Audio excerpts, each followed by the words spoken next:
दोस्तों, इस वीडियो को ज़रूर देख लेना। ये वीडियो आपके लिए बहुत ज़्यादा इम्पोर्टेंट है और कुछ नया सीखने के लिए आपको इस वीडियो से मिलने वाला है। जी हाँ, कुछ ऐसी जानकारी मिलेगी जो शायद आपने पहले कभी नहीं देखी होगी और ना कभी सुनी होगी। आपने अभी तक बहुत सारे होम थिएटर के बोर्ड देखे होंगे, रिपेयर भी किए होंगे और हो सकता है कनेक्शन भी किए होंगे। एक कॉमन सी बात है कि होम थिएटर में 20-30 या 20-50 ऐसी लगती है और सभी होम थिएटर 12 वोल्ट की ट्रांसफार्मर से या 12-0-12 के ट्रांसफार्मर से चलते हैं। तो 20-30 ऐसी या तो 3 देखने के लिए मिलती हैं या तो 5 देखने के लिए मिलती है, या उससे ज़्यादा भी हो सकती हैं। वो तो अलग-अलग उस पे डिपेंड करता है। लेकिन यहाँ पर एक ऐसा होम थिएटर बोर्ड जो आप देख रहे हैं, वैसे तो इसमें कुछ खराबी थी, वो मैंने रिपेयर कर दिया, लास्ट में बता दूँगा। लेकिन जो होम थिएटर बोर्ड है ना, वो ट्रांसफार्मर से नहीं चलता है। जी हाँ, ये चलता है एसएमपीएस से। जी हाँ, इसको एसएमपीएस इसी के अंदर इनबिल्ट दिया गया है और इसमें एक नहीं बल्कि 2-2 ऐसी हैं, वो भी अलग-अलग नंबर की। एक है 6283, एक है 2025 और इसको ऑपरेट करने के लिए यहाँ पर ही एक एसएमपीएस दे दिया गया है। एसएमपीएस की एसएमपीएस में जो कंपोनेंट्स लगते हैं, उनको रिप्लेस या रिपेयर करना बहुत आसान है क्योंकि वो कंपोनेंट आसानी से मार्केट में मिल जाते हैं। और ये जो होम थिएटर का बोर्ड है ना, वो आपको बहुत ही सस्ता पड़ता है। तो यहाँ पर इसका कनेक्शन अभी मैं आपको बता दूंगा, लेकिन उससे पहले आपको एसएमपीएस के कुछ यहाँ पर दिखा देता हूँ। जो यहाँ पर आपको पहले तो इसमें ये बता दूं कि खराबी क्या थी। खराबी थी इसमें एक एनटीसी, यहाँ पर आप देख रहे हैं ये फटा हुआ था। हो सकता है ओवर वोल्टेज हुआ हो तो एनटीसी इसमें फट गया था। तो यहाँ पर एनटीसी एक फ्यूज की तरह काम करता है। कभी आपके सर्किट में किसी भी सप्लाई में एनटीसी लगा हुआ हो और वो सप्लाई ख़राब हो जाती है, एनटीसी आपको फटा हुआ मिलता है, तो एनटीसी की जगह आप नॉर्मली फ्यूज लगा सकते हैं। ज़रूरी नहीं कि आपके पास एनटीसी हो, तो नहीं भी है तो भी काम चल सकता है, उसकी जगह पे आप फ्यूज लगा सकते हो। उसके जस्ट पीछे आप देखें तो एनटीसी की जगह पे एक फ्यूज लगा सकते हो। ये सर्किट को प्रोटेक्ट करने के लिए लगाया जाता है। वैसे तो फ्यूज यहाँ पर पीसीबी में ही एक, देखिए ये फ्यूज की ही तरह एक डिज़ाइन बना दिया गया है। ये फ्यूज की तरह काम करता है। कभी कभी ये नहीं ख़राब होता तो एनटीसी यहाँ पर फट जाता है, तो एनटीसी भी एक फ्यूज की तरह काम करता है। वैसे एक थर्मिस्टर होता है, ये टेम्परेचर के हिसाब से जो है इस सर्किट को प्रोटेक्ट करता है। ओवर टेम्परेचर होने पर ये फट जाता है। तो यहाँ पर अब यहाँ पर जो इसमें आईसी लगी हुई है एसएमपीएस, जो इतना सेक्शन इसका एसएमपीएस का है, ये देखिए इतना सेक्शन इसका एसएमपीएस का है। और एसएमपीएस को ऑपरेट करने के लिए जो आईसी लगी हुई है वो वाइपर 22A लगी हुई है। आप लोग अब कमेंट करके बताना कि वाइपर 22A किस सर्किट में लगती है। आपने ऐसा सर्किट पहले कभी देखा है होम थिएटर का, ये भी कमेंट करके बता सकते हैं। और मैं गारंटी के साथ कह सकता हूँ 99% लोगों ने अभी तक ऐसा होम थिएटर बोर्ड नहीं देखा होगा जो बिना ट्रांसफार्मर के चलता है, जो सिर्फ एसएमपीएस से चलता है। बाकी आप लोग कमेंट करके खुद बताना। अभी मैं आपको कनेक्शन भी समझाऊंगा, उससे पहले यहाँ पर आपको एक चीज़ और बता देता हूँ। ये 12 वोल्ट और 5 वोल्ट ये निकालता है। 5 वोल्ट के लिए यहाँ पर एक कनेक्टर दिया गया है जो कि फ्रंट वाले ब्लूटूथ, मैं आपको पहले होम थिएटर के थोड़ा दर्शन करवा देता हूँ कि होम थिएटर किस कंपनी का है। होम थिएटर है इंटेक्स कंपनी का। जी हाँ, इंटेक्स कंपनी ने इस टाइप का होम थिएटर का बोर्ड निकाला हुआ है। ये इंटेक्स कंपनी का है। इसका मॉडल 170 SUF BT करके है और ये काफ़ी सस्ता होम थिएटर पड़ता है, यानी कि अराउंड 1000-1200 के आसपास में ये पड़ जाता है। इसमें कुछ भी नहीं है, एक ट्रांसफार्मर भी नहीं है। इसमें सिर्फ एक स्पीकर है, कैबिनेट है, ये बटन का पैनल है, ये ब्लूटूथ है और बस ये बोर्ड है। अगर आप लोग ट्रांसफार्मर ढूंढने की कोशिश करोगे तो नहीं मिलेगा, क्योंकि ट्रांसफार्मर से चलता नहीं है, ये सिर्फ एसएमपीएस से चलता है। इसमें 2 आईसी लगी हैं, 6283 और 2025। 6283 से वूफर ऑपरेट होता है और 2025 से आपका जो है 2 जो रेड स्पीकर है वो चलते हैं। और ये आईसी का प्राइस भी मैं आपको बता देना चाहूँगा।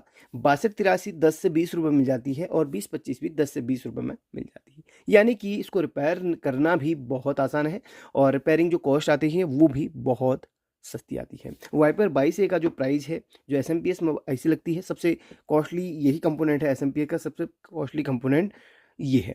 इसका प्राइस 15 से 20 रुपये में मिलता है। यानी कि आप अब लगा सकते हैं कि इसमें जो भी कंपोनेंट्स लगे हैं सब हम आसानी से रिप्लेस कर सकते हैं, क्योंकि इनका प्राइस ज़्यादा नहीं है। इसकी रिपेयरिंग कॉस्ट भी बहुत कम पड़ती है।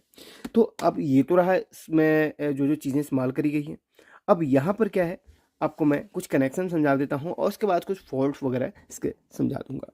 तो एक बार प्लीज़ मैं आप कमेंट करके बताना कि ऐसा बोर्ड आपने पहले कभी देखा है जिसमें SMPS भी ऐड हो। प्लीज़ कमेंट करके बताना। अब यहाँ पर सबसे पहले तो इसका मॉडल नंबर वगैरह देख लीजिए। अगर लेने की सोच रहे हैं तो इस टाइप का आपको यहाँ पर इसका मॉडल नंबर स्क्रीनशॉट इसका ले लीजिए और मार्केट में अवेलेबल होगा तो ले लीजिए। फिलहाल मैं किसी भी ब्रांड को प्रमोट नहीं कर रहा हूँ। बाकी मुझे ये एक यूनिक चीज़ लगी, हमारे पास तो रिपेयरिंग के लिए आते रहते हैं, यूनिक चीज़ लगी तो मैंने आपको बता दी है। अब यहाँ पर देखिए कनेक्शन की बात, तो यहाँ पर है 5 वोल्ट मिलता है और 5 वोल्ट 12 वोल्ट के ही उसमें से एक रजिस्टर लगा के ड्रॉप करके यहाँ पर 5 वोल्ट बना दिया है। कोई भी रेगुलेटर का इस्तेमाल इसमें नहीं किया गया है, तो 12 वोल्ट से इसमें 5 वोल्ट दे दिया गया है। बाकी 12 वोल्ट की ये SMPS ट्रांसफार्मर है। एक डायोड यहाँ पर SR डायोड लगी हुई है और वहीं से यहाँ पर ये एक जंपर मार के यहाँ पर दे दिया गया है। तो ये 5 वोल्ट यानी कि ब्लूटूथ का जो पैनल है उसको चलाने के लिए ये कनेक्टर है। ये है सबवूफर आउटपुट का, यानी कि जो बेस का स्पीकर है उसके लिए ये कनेक्टर लगा हुआ है। और यहाँ पर बाकी बचे 2 कनेक्टर, ये AUX इनपुट के लिए है, या अलग से जो ब्लूटूथ माफ़ कीजिए, अलग से जो यहाँ पर इनपुट आता है ना, जिसमें हम इनपुट मोबाइल से चलाने के लिए या टीवी वगैरह कनेक्ट करते हैं, इसके इनपुट देने के लिए यहाँ पर दिया गया है। यानी कि जो ये है ब्लूटूथ के ये एक तो यहाँ से कनेक्ट हुआ, दूसरा ये सामने पैनल पे कनेक्ट होगा, ये वाला जो कि ब्लूटूथ सामने पैनल से ऑपरेट होता है, जो AUX मोड है, ब्लूटूथ मोड है वहाँ से। तो ये जो है ब्लूटूथ के पैनल के साथ में अटैच होगा ये कनेक्टर AUX इनका, जो कि यहाँ से कनेक्टेड होता है। और ये जो है इसमें जो है वॉल्यूम का बटन लगता है। अगर वॉल्यूम का बटन आपके पास नहीं है तो यहाँ पर आप डायरेक्टली इनपुट कर सकते हैं लेफ़्ट और राइट को। ये देखिए इसमें लिखा भी है वैसे सामने, ये LED का है और ये ग्राउंड का है और ये राइट का है और ये लेफ़्ट का है। लेफ़्ट यहाँ पर लिखा हुआ है, लेफ़्ट राइट एंड ग्राउंड। और LED के लिए यहाँ पर अलग से कनेक्टर दिया गया है, जो कि सामने LED जलता है ब्लिंक करता हुआ। तो बस यही 4 कनेक्टर इसमें दिए गए हैं, 1 2 3 4, बाकी इसमें कुछ भी नहीं है। ट्रांसफार्मर के लिए इसमें कोई भी ऐसा कनेक्टर नहीं है। सपोज कीजिए अगर यहाँ पर इसमें SMPS सेक्शन ख़राब हो जाता है, आपके पास ना तो इसका SM ट्रांसफार्मर है, सपोज कीजिए SM ट्रांसफार्मर ख़राब है और IC भी इसकी ख़राब है और ये सेक्शन पूरा ख़राब है और आपको यहाँ पर SM ट्रांसफार्मर नहीं मिल पा रहा, या इसकी जो IC है वो नहीं मिल पा रही है, इसका प्राइमरी सेक्शन आप सही नहीं कर पा रहे हैं, तो आपने सिंपली करना क्या है, यहाँ पर इस डायोड को ओपन कर लेना है और इस ट्रांसफार्मर को ओपन कर लेना है। और यहाँ पर जो ये कैपेसिटर आपको मिल रहा है, इसकी वैल्यू है 16 वोल्ट 1000 माइक्रोफेरेड। इस कैपेसिटर के नीचे आपको 2 पॉइंट मिल रहे होंगे, 1 और 2। इन दोनों पॉइंट्स में आपने कुछ भी नहीं करना, इन दोनों पॉइंट्स में आपने 12 वोल्ट का एक ट्रांसफार्मर का आपने यहाँ पर कनेक्शन कर लेना है। लेकिन ट्रांसफार्मर के साथ रेक्टिफायर आपने ज़रूर लगाना होगा। यानी कि अगर ट्रांसफार्मर नहीं भी है तो एक आपके पास 12 वोल्ट का कोई एडाप्टर या चार्जर हो जो कि DC आउटपुट करता है, तो उसका प्लस माइनस आप यहाँ पर जोड़ सकते हैं, एक छोटा सा फीमेल जैक लगा के, और यहाँ से लेके आप उसमें जोड़ सकते हैं। यहाँ पर आपको 12 वोल्ट प्लस माइनस देना है। कैसे देना है, यहाँ पर प्लस देना है, इस वाले में प्लस देना है और इस वाले में माइनस देना है। तो यहाँ पर 12 वोल्ट प्लस माइनस भी इसको मिल जाए तो भी ऑपरेट हो जाएगा। SMPS की कोई फिर भी ज़रूरत नहीं होगी अगर SMPS सेक्शन में कोई भी खराबी है तो। या फिर आप सिंपली एक काम कीजिए, DTH के साथ जो SMPS आ रहा है उसमें जो 12 वोल्ट आपको मिल रहा है वो डायरेक्टली 12 वोल्ट आप यहाँ पर दे सकते हैं कैपेसिटर पे। तो ये चीज़ें हैं, बाकी आपको मैंने अच्छी तरीके से समझा दिया है। इसको रिपेयर करना बहुत आसान है और ये जो है बहुत ही सस्ते प्राइस में मिल जाता है। और यहाँ पर एक चीज़ और मैं आपको बताना चाहूँगा, यहाँ पर है ना, जब भी इसका बेस का सेक्शन काम नहीं करता, सपोज कीजिए बेस के स्पीकर से आवाज़ नहीं आ रही है, तो इसका 6283 IC चेंज कर सकते हैं। 6283 IC लगी हुई है, उसको आप चेंज कर सकते हैं।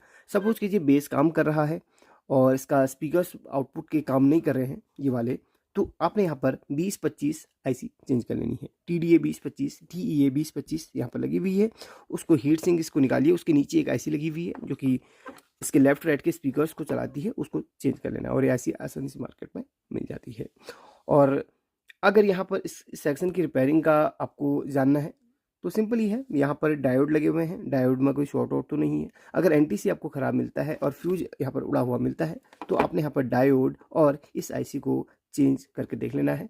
वैसे आप पहले अगर जानकार है तो थोड़ा सा चेक वगैरह कीजिए, डायोड वगैरह शॉर्ट तो नहीं है, कैपेसिटर शॉर्ट तो नहीं है। ज़्यादातर इसमें आपको सिंपली बता दूं कि वाइपर बाई से ही ख़राब होती है, इस टाइप के एसएमपीएस में जिसमें वाइपर बाई से आईसी लगी होती है। ठीक है, चलिए छोटी सी वीडियो थी, छोटी सी तो नहीं कहूँगा, बहुत बड़ी वीडियो थी, लेकिन जानकारी आपको मैंने डिटेल से यहाँ पर बता दी है। तो बाकी इसको रिपेयर करना और बाकी इसको कनेक्शन करना बहुत आसान है। अगर आपने इससे पहले ये बोर्ड देखा हो तो भाई कमेंट करके ज़रूर बताना, और इस वीडियो को चाहे तो अपने दोस्तों के साथ शेयर कर सकते हैं। यूनिक सा बोर्ड है जो इस फील्ड पे इंटरेस्टेड है, उनको दिखा के थोड़ा सा सजेस्ट कर सकते हैं। चलिए टेक केयर, अपना ख्याल रखिए, अपना जो है कमेंट करते रहिए, वीडियो को लाइक करते रहिए और इसी तरह से सपोर्ट करते रहिएगा। Thank you so much.